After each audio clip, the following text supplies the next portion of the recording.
यहाँ पर गुजारिश करना चाहूँगी वो ये है कि अगर राजा अतीक साहब परफॉर्म नहीं करेंगे और दोबारा से अगर वो इसी रवायत को निभाने में पड़ गए कि ब्लेम गेम की और करप्शन के इल्ज़ामात और अपने से पहले वाले के ऊपर हर बुराई और आने वाली हुकूमत जो है वो मासूम, तो तब वहाँ पर सूरत हाल में बेहतरी के मौके नज़र नहीं आते। बहुत शुक्रिया डॉक्टर इरम खालिद, बहुत आपसे अच्छी गुफ्तगू हुई और सारी सूरत हाल हमें पता चल गई आज़ाद कश्मीर के अंदर जो इस वक्त सूरत हाल है, सियासी सूरत हाल।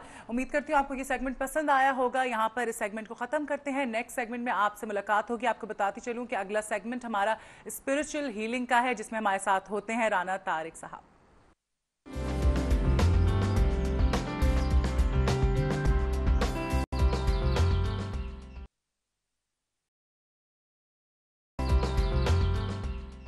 जी, वेलकम बैक टू मॉर्निंग मसाला। और ये हमारा सेगमेंट है स्पिरिचुअल हीलिंग का, जिसमें हमारे साथ होते हैं राना तारिक मसूद साहब। उनसे बात करेंगे, उनसे आपके जो मसले मसाइल हैं उनका हल तलब करेंगे। लेकिन उससे पहले मैं आपको बताती चलूँ इंटरेस्टिंग जो हेल्थ टिप्स हैं उसके हवाले से।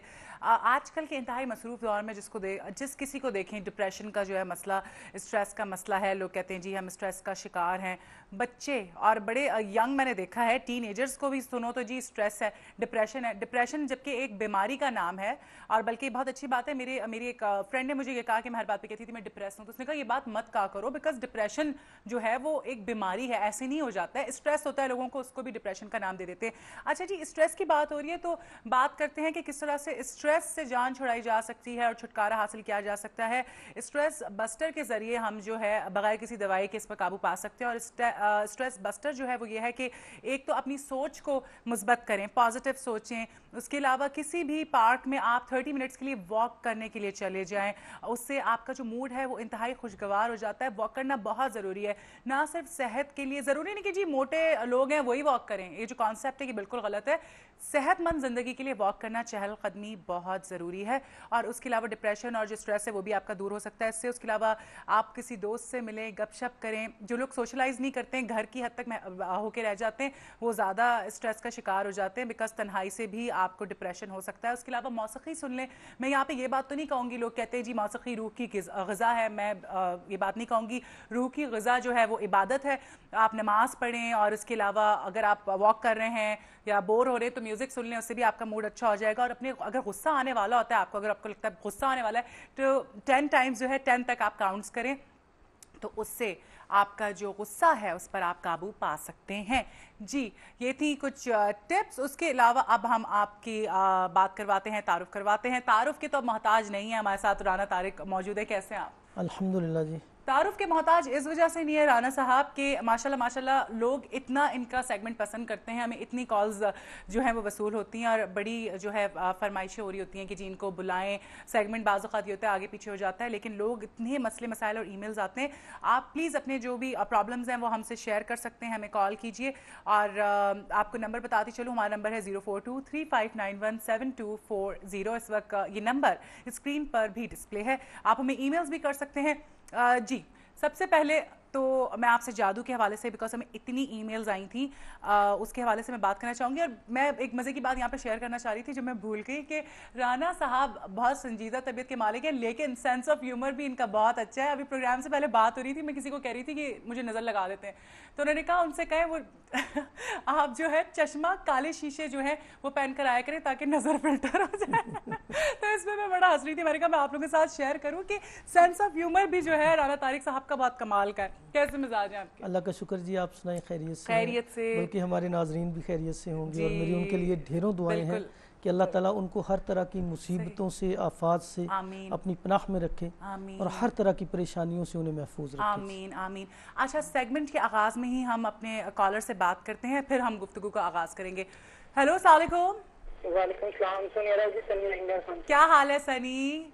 शुक्र अल्लाह का। सबसे पहले भी वो जो कल मार्गला का हुआ है हादसा, उसका बहुत दुख हुआ। हमें दुआ करनी चाहिए अल्लाह पाक उनको जन्नतुल फिरदौस में जगह अता फरमाए। आमीन आमीन, बिल्कुल। और हेलो जी सनी, इसके अलावा कुछ कहना चाहेंगे आप?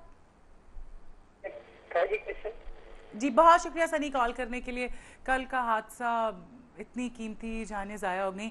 मैं बल्कि हादसात के वाले से भी बात करेंगे कि क्या ऐसी चीज़ें जो कर रहे हैं तो हादसात से महफूज रखा जा सकता है। अच्छा, जो ईमेल्स हमें सबसे ज़्यादा जो वसूल हुई हैं उसमें मौसूल हुई हैं, उसमें जादू की बात हुई कि जी कैसे पता चल सकता है कि आखिर जादू की अलामात क्या होती हैं। बाज़ लोग वहम का शिकार हो जाते हैं, जादू नहीं भी होता तो कहते हैं जी शायद जादू है, ऐसा हो रहा है तो जी जादू हो गया। उस हवाले से बताइएगा। अच्छा, जादू के कारगर होने की अलामात मैं आपको बताता हूँ जी। एक तो मियाँ बीवी जो एक बड़ी मोहब्बत के साथ ज़िंदगी गुजार रहे होते हैं, उनकी ज़िंदगी में एक तब्दीली आती है कि वो एक दूसरे की छोटी छोटी बातें बर्दाश्त नहीं करते। वो वही बीवी जिसकी आवाज़ पहले ऐसे लगता था जैसे आप कह लें कि वो बुलबुल की आवाज़ होती है, फिर वो कव्वे की आवाज़ होती है तो इस तरह से ना एक ये भी है। इसी तरह शौहर जो है, शौहर को बीवी बुरी लगती है, बीवी को शौहर बुरा लगता है। इसी तरह घर के अफराद जो हैं उनके अंदर बड़ी पूरा घर जो है बड़ी एक मोहब्बत के साथ इत्तेफाक के साथ रह रहा होता है। पता चलता है जी कि कुछ ना कुछ हो गया, छोटी छोटी बातें बर्दाश्त नहीं हो रही, झगड़ा हो रहा है घर में, रिस्क की जो है ना वो बेबरकती हो जाती है। अच्छा, इसके अलावा ये है कि बच्चियों के हवाले से या बच्चों के हवाले से रिश्ते आने बंद हो जाते हैं।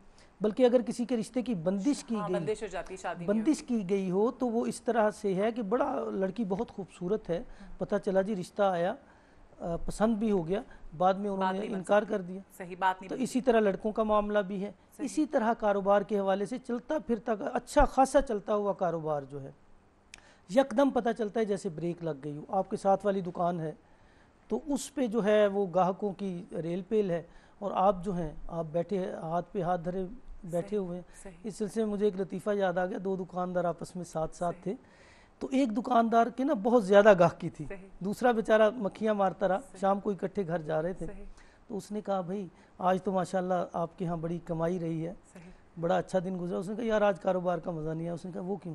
उसने कहा आज कोई वाकफ़कार ग्राहक ही नहीं आया तो ये भी होता है कि वाकफ़कार ग्राहक नहीं आता। अच्छा, इसी तरह एक आदमी को जलील करने के लिए बड़ा बाइज़्ज़त होता है, दोस्तों में मोहतरम होता है, अचानक उससे ऐसी हरकत सरजद होने लगती हैं कि लोग उससे नफ़रत करने लगे। ये भी एक जादू की अलामत है।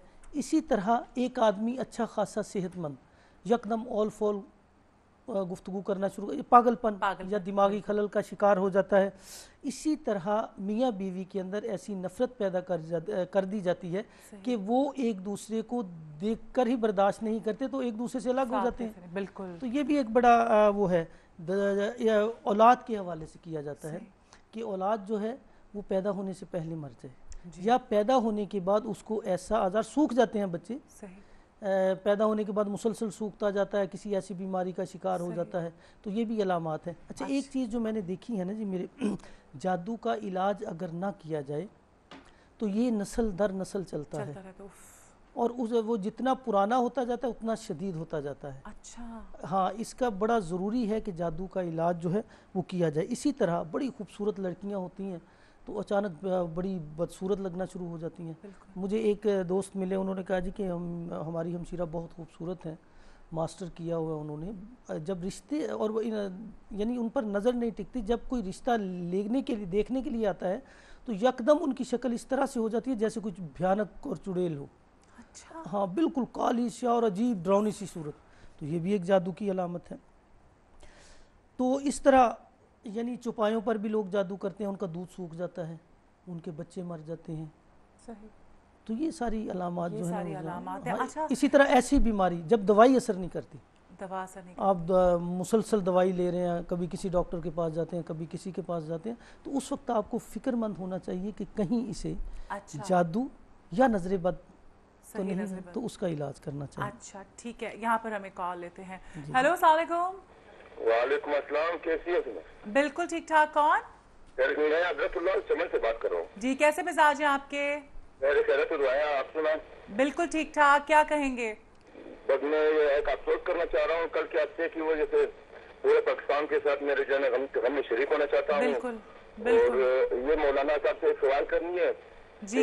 रात के टाइम पे जो ना पैरों में दर्द होता है और उससे जो गर्मी निकलती है उसका क्या वजह हो सकता है? पैरों में जो दर्द होता है और उससे जो गर्मी निकलती है, जो पैरों में जो जो दर्द निकलता है ना, वो मैं समझ गया जी जी समझ गए वो, बिल्कुल इसका आपको जवाब देते हैं। सबसे पहले तो मैं पूरी कौम के साथ हूँ उस अफसोस में, पूरी कौम उसमें अफसुर्दा है। अल्लाह ताला बिलाशुबा वो हादसे में शरीक हुए हैं, तो हादसे में उनकी वफात हुई है, तो हादसे में वफात जो है वो शहादत का एक बिल्कुल शहीद हुए हैं। तो बहरहाल ये एक अफसोसनाक वाक़या है। अल्लाह ताला उन सबको गरीक रहमत करे और उनके लवाहिकीन को सब्र जमील अता फरमाए और पूरी कौम को इस पर सब्र करने की तौफीक अता फरमाए और उन एयरलाइंस को आइंदा